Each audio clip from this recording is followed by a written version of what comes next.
Children stood before the sage, hugging their lunches, trying not to chat, and cradling backpacks. The sage gazed at them, neither smiling nor laughing, from the tall throne on which he sat, at the summit of the grand mountain on which he dwelt during the summers.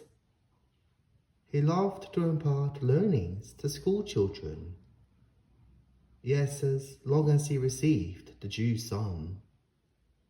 Today he would pass on wisdom from a bygone sage, the predecessor of most of this elder's predecessors. But his words still breathed, still shocked with their serenity, and blazed peace into all hearts. Or so they asserted. So he would read those musty words. The sage coughed, and the children slowly stopped yapping. The sage smiled. All the noise made him feel something deeply biting, almost like sorrow or rage. Just as well, then, that this was today's topic. He would teach them truth, show them their heaven, and then the school would give him the requested fee, his due as an elder. And the elder smiled for the first time since the kids came, cleared his throat. Today the sage intoned, "I will read to you past learning, past, or so they say. But truthfully, it lives as long as us. It is wisdom for us all. It remains wisdom on the lips of fools."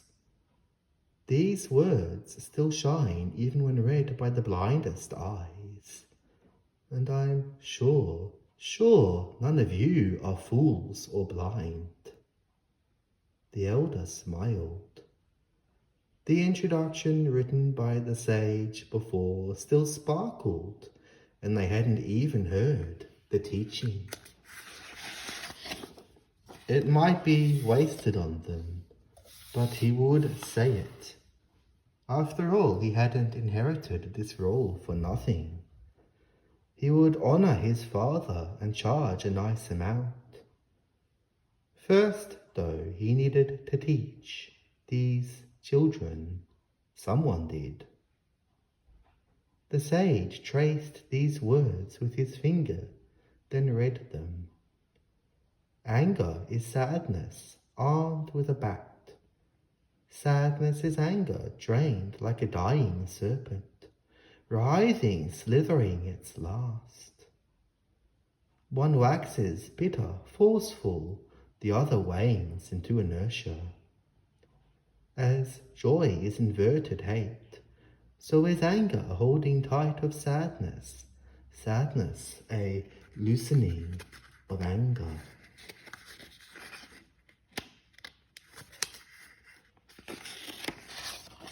We cannot feel no rage, cannot avoid sorrow. We must be kind, and no one wants to ache. But to love means to feel. To feel is to feel all. If we stifle any feeling, we do not feel, do not love. Hatred poisons.